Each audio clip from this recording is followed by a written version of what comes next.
Good morning, everyone. Welcome to this edition of Monday Morning Musing. This is Steve Crosby here. We are continuing on Matthew 18. I left you off with going alone to your brother, the part about talking to an individual alone. Where there has been objective, tangible, verifiable trespass, the point of going directly to that person isn't just so you get your lawnmower back. That is a derivative outcome, a derivative hoped for outcome. But the reason you go to the individual first and hopefully quickly is because this behavior has caused a breach in the community.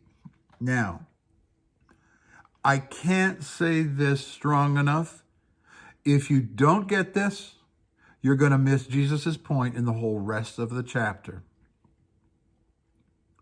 Matthew 18 is about the welfare of the community and maintaining shalom in the community, not whether or not you are personally vindicated, or you personally see, an outcome that you find satisfactory after you've followed the procedures.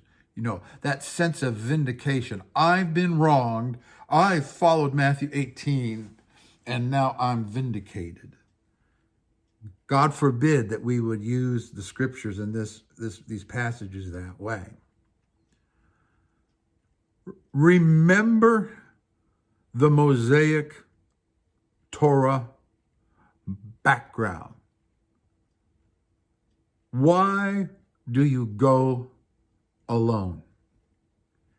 It's about taking ownership.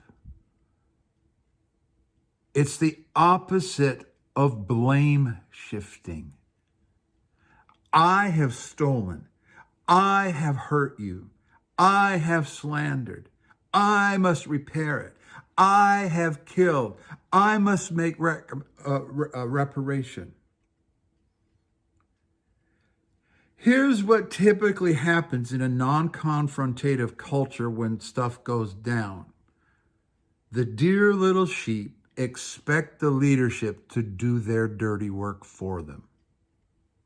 Well, Pastor, you just need to go talk to so-and-so because, they hurt my feelings. And they said, now, Pastor, you need to go talk to them. Now, Pastor, you need to go talk to them. The reason for the going alone to a brother or sister, obviously it's gender neutral, is because you're supposed to be concerned about the hole in the wall of the community that you have made by your behavior. Or that other person's behavior is so damaging to the community that for the benefit and the welfare of the community, I want to go alone. And this is super important. I don't want to publicly shame that individual. Their cultures were based on honor and shame. And the worst thing that could happen to anyone is not material loss, it's public shame. Scriptures are full of all this, covering Noah's nakedness. That's the only one I can think of right now. But I go alone, not because I'm following a principle of Matthew 18. I go alone because I don't want to shame the offender. And it has to be a legit transgression, as we've defined earlier. I don't want to publicly bring that person down. It's not about me winning on this point. It's about, can we heal the breach. Simply said, this is the outworkings of Jesus's beatitude. This is what is involved in being serious about peacemaking, about being a peacemaker. I want to make peace. Maybe I have been legitimately violated in almost a civil offense sort of way, or a criminal offense. Well, I don't have to put up with that, and that's just not right, and they need to do something about that, meaning church leadership. You need to do something about it. And it begins by going to that individual alone, assuming functional covenant relationship. If there's no functional covenant relationship, all of this I've been saying over these weeks is just hot air blather. It will never work. It will never bring peace to a community. It will never solve interpersonal human dynamics. There'll just be the satisfaction, and I've seen and experienced this as the ego and the pride that creeps in.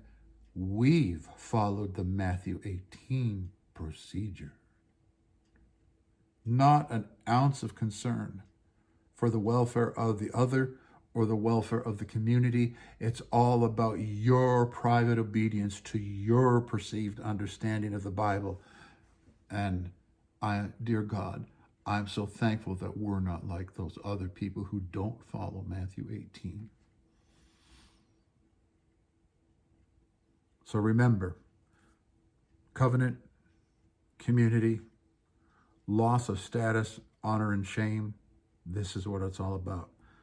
Matthew 18 is all about being a peacemaker.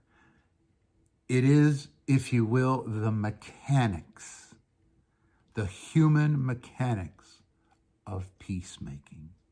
See you next time.